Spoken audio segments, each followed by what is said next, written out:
Chapitre 11. Le doigt de la sorcière. Après le petit déjeuner, je débarrassais et fis la vaisselle, pendant qu'Arkwright montait passer 1 heure à l'étage. Quand il redescendit, il tenait une carte qu'il étala sur la table. Nous allons reprendre l'entraînement à la chasse, mais dans un environnement nettement plus hostile.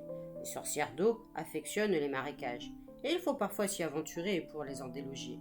Accompagnant ses explications d'un geste du doigt, il continua. Voici le canal et le moulin. Les marais s'étendent là, au sud-ouest. L'endroit le plus traître, qui peut t'avaler en un clin d'œil, c'est l'étang. Ne t'en approche pas. Les gens du coin l'appellent le petit lac. Il n'est pas grand en effet, mais entouré de tourbières, en particulier au sud et à l'ouest. Ailleurs, le terrain est difficile, mais tu devrais t'en sortir. Des tas de sentiers traversent les marais. Les 3 plus importants sont dessinés sur la carte. À toi de décider du meilleur chemin à suivre. L'un d'eux pourrait même te permettre d'éviter les chiens. Je lui jetai un regard affolé. Il eut un large sourire qui découvrit ses dents. « C'est ici que tu te rends, » dit-il en posant de nouveau le doigt sur le papier. « Ce sont les ruines d'un monastère sur le mont aux Moines. Il n'en reste que quelques murs et les fondations. Si tu l'atteins avant les chiens, tu auras gagné. Auquel cas, tu n'auras pas à recommencer demain. Et souviens-toi, bien connaître l'emplacement des tourbières pourrait être fort utile. Je te laisse quelques minutes pour étudier la carte, puis nous nous mettrons en route. » Fort nerveux, je m'efforçais de mémoriser les tracés. Le chemin le plus au nord était aussi le plus direct. Si je l'empruntais, les chiens auraient moins de temps pour me rattraper. Ils passaient non loin du petit lac et de ses inquiétantes tourbières, mais ça valait le coup de tenter ma chance. Ayant décidé de mon itinéraire, je sortis dans le jardin prêt au départ. Arkwright était assis sur le seuil, les 2 chiens à ses pieds. « Eh bien, Tom Ward, tu sais ce que tu vas faire ?» Je hochai la tête en souriant. « On peut remettre à demain si tu veux, » proposait-il. « Le brouillard monte. » Je regardais au-delà du jardin. À l'ouest, une brume rampante déroulait ses longs tentacules gris. Mais je me sentais confiant, sûr d'avoir choisi le bon chemin. Autant en finir tout de suite. « Non, dis-je, je préfère partir maintenant. J'aurai combien de temps d'avance ?» Les précédents exercices de chasse et de natation m'avaient donné du souffle et des muscles. J'avais envie de tester mes nouvelles capacités. « 5 minutes, grommela Arkwright, et je commence à compter. » Je fonçai aussitôt. « Hé !» me lança Arkwright. « Tu n'as pas besoin de ton bâton !» Sans ralentir, je jetai le bâton à terre et pataugeai dans le fossé d'eau salée. J'allais lui montrer. Les chiens étaient rapides, mais 5 minutes d'avance me donnaient le temps de les distancer. Je m'élançai bientôt sur le chemin que j'avais repéré, m'enfonçant dans la brume. Je courais depuis moins de 2 minutes quand j'entendis les aboiements. Arkwright n'avait pas tenu sa parole. Il avait déjà lâché les chiens. Il me dispensait tout le savoir dont j'avais besoin, mais il voulait toujours gagner. Contrarié, je forçai l'allure, mes pieds volant presque sur le sentier. La visibilité se réduisit bientôt à quelques pas, m'obligeant à ralentir. Les chiens, guidés par leur flair, n'auraient pas ce handicap, et je commençais à comprendre que je ne les sèmerais jamais. Pourquoi n'avais-je pas accepté de remettre ça à demain ? De la boue jaillissait sous mes semelles. J'avais atteint le terrain dangereux, les environs de l'étang. Des aboiements résonnèrent derrière moi, étouffés par le brouillard. Il était difficile d'estimer la distance, et j'étais obligé de m'en tenir à un trot régulier, beaucoup trop lent. Je perçus alors un son étrange, plaintif, au-dessus de ma tête. Un oiseau ? Si oui, c'était une espèce inconnue, car je n'avais encore jamais rien entendu de semblable. Cela recommença. Ce cri venu de nulle part eut le don de m'irriter. Il avait quelque chose de surnaturel. Cependant, je ne m'arrêtai pas, conscient que les chiens gagnaient du terrain. 3 ou 4 minutes plus tard, une forme se dessina devant moi. Je ralentis, oubliant momentanément les chiens. En plissant les yeux, je distinguai une femme marchant sur le sentier. De longs cheveux luisants flottaient sur ses épaules.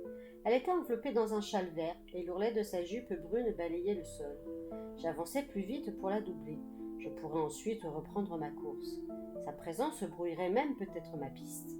Cependant, je ne voulais pas l'effrayer en surgissant brusquement derrière elle. Aussi, quand je ne fus plus qu'à une dizaine de pas, je lançai sur un ton amical. « Bonjour, me permettez-vous de passer ? Le chemin n'est pas large, mais si vous ne bougez pas, je pourrais. » Je m'attendais à ce qu'elle se retourne pour voir qui lui parlait. Elle se contenta de s'arrêter, restant de dos. Les chiens paraissaient tout proches, à présent. Il fallait que je la dépasse ou ils seraient sur moi, et Arkwright aurait gagné. Un frisson me parcourut alors, m'avertissant qu'un être venu de l'obscur était proche. Mais je l'avais senti trop tard. La femme pivota soudain, et mon sang se glaça. J'avais devant moi une face de cauchemar, la bouche entr'ouverte, laissant voir 2 rangées de dents verdâtres, dont les canines étaient aussi longues que des crocs. Une haleine immonde m'emplit les narines, et une nausée me souleva l'estomac. L'œil gauche était fermé. Le droit avait une pupille verticale, comme celle des reptiles, et le nez était un bec osseux, sans chair ni peau. Les mains étaient presque celles d'une femme, sauf qu'elle avait en guise d'ongles de puissantes griffes recourbées. Les cheveux de la créature luisaient parce qu'ils étaient trempés, et ce que j'avais pris pour un châle était une blouse couverte de mousse verte, tandis que le bas de la jupe déchirée était imprégné de vase. Ses pieds nus, salis de boue, n'étaient pas humains. Elle avait des orteils palmés, terminés par une griffe pointue. J'allais faire volte-face, prête à fuir par où j'étais venue, quand elle porta 2 doigts à son œil gauche et la paupière se souleva. Cet œil-là était rouge, pas seulement l'iris. Il semblait empli tout entier de sang. Je restais pétrifiée au sens propre, figée sur place, telle une statue de pierre. L'œil rouge semblait grossir encore. Je transpirais de terreur. J'avais cessé de respirer. Un étau m'en serrait la gorge et la poitrine. Je n'arrivais pas à détourner les yeux de la sorcière. Si seulement je l'avais pu. Peut-être que la fascination aurait-elle cessé.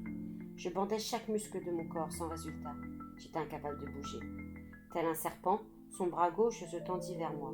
La griffe de son index entra dans mon oreille droite. Une douleur aiguë éclata dans mon crâne. La créature s'écarta du sentier, m'entraînant avec elle dans le marécage. Je sentis mes pieds s'enfoncer.